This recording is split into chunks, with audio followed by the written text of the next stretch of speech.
Bonjour et bienvenue dans notre nouvelle émission Impact Life. Aujourd'hui, j'aimerais vous parler du seul, le seul, c'est-à-dire l'unique. En effet, l'unique, le seul, c'est Jésus. Jésus qui peut changer notre vie, Jésus qui est la réponse au problème de l'humanité. Et j'écoutais ce témoignage qui évoquait une discussion entre deux hommes qui étaient face au problème de l'humanité. Et l'un disait à l'autre, eh bien, si nous devons régler les problèmes de l'humanité, c'est simple, il dit, il faudrait que je puisse créer une religion, et une religion qui marche. Alors l'autre lui a dit, il lui a tout simplement répondu, eh bien, je te conseillerais tout simplement de faire des miracles, ensuite de mourir sur une croix pour les péchés de l'humanité, et ensuite de ressusciter le troisième jour. Alors l'autre il a compris ce que voulait dire son ami, il a compris que c'était extrêmement difficile de vouloir créer une religion, et en plus une religion qui marche. Mais les religions ne manquent pas sur la terre, les mouvements philosophiques et religieux, on en recense plus de 10 000. Les messies non plus ne manquent pas, puisque dans la seule ville de Los Angeles, on estime qu'il y aurait 400 personnes qui déclarent être le Messie. Il y a quelque temps, en regardant un programme à la télévision, je découvrais les Vissarionites. Ce sont les disciples de Vissarion qui seraient une réincarnation du Christ, un Messie qui se trouve en Russie, qui a plus de 4000 adeptes. Il a 2 épouses, 6 enfants. Et Marie, la mère de Jésus, serait donc sa mère, puisqu'il est le Messie réincarné. Mais tout cela, ce sont des parodies de religion, mais je ne suis pas là pour parler d'une religion. Je ne voudrais pas vous présenter une religion. Je veux vous présenter une personne. Je ne prêche pas un système religieux. Je prêche une personne, le seul, l'unique, celui qui a donné sa vie sur la croix pour nos péchés. Il n'y a qu'un seul vrai Dieu et il nous a donné qu'un seul médiateur entre Dieu et les hommes, Jésus-Christ. C'est ce que Paul a écrit au jeune serviteur Timothée dans 1 Timothée chapitre 2, verset 5, il déclare « Car il y a un seul Dieu et un seul médiateur entre Dieu et les hommes, Jésus-Christ, homme, qui s'est donné lui-même en rançon pour tous. C'est là le témoignage rendu en son propre temps. » Jésus est vraiment le seul médiateur. Donc, nul besoin d'essayer de passer par Marie, nul besoin d'essayer de passer par les saints pour entrer en contact avec Dieu, ni même de passer par un prêtre ou un pasteur. Il n'y a qu'un seul chemin. Le chemin, c'est Jésus, un seul médiateur. C'est Jésus, oui, un seul vrai Dieu, un seul médiateur. Le seul qui a donné sa vie sur la croix pour nos péchés, c'est le Seigneur Jésus. Allez, je vous propose de marquer une pause maintenant avec le groupe Sphère qui chante « Tu es le seul ». Tu es le seul. On les écoute et on se retrouve dans quelques instants.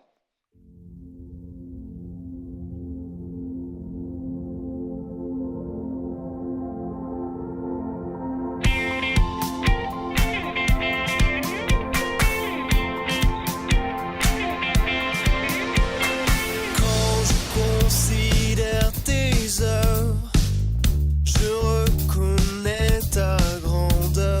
Quand je vois tous tes exploits, captifs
le seul. Jésus est le seul, un seul sauveur. Jésus d'ailleurs a déclaré, je suis le chemin. Il a dit, je suis le chemin, je suis la vérité, je suis la vie. Donc, il est le seul chemin qui mène au Père.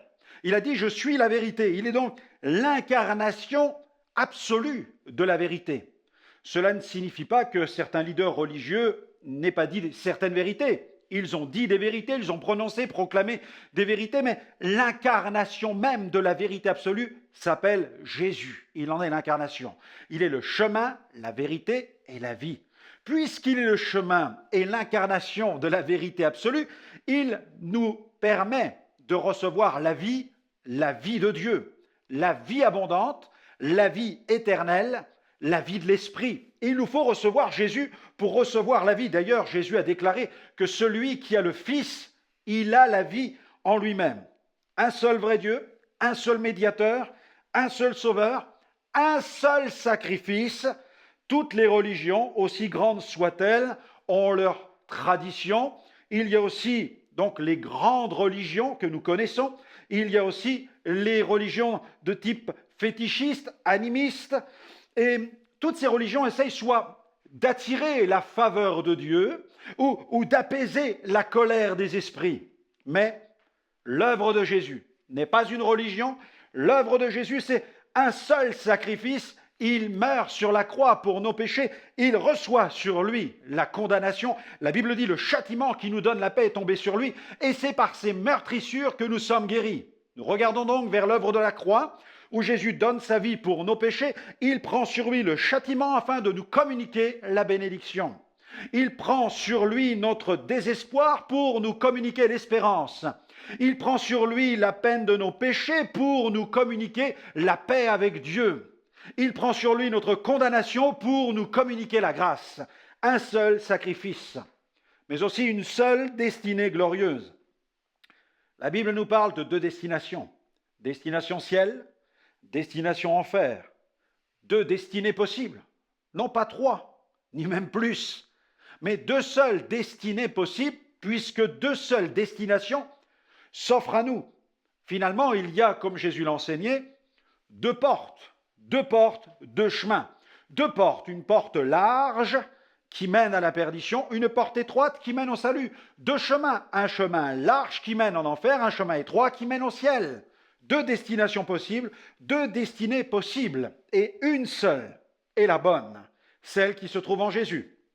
Elle passe par une seule porte dont le linteau s'appelle la croix du calvaire.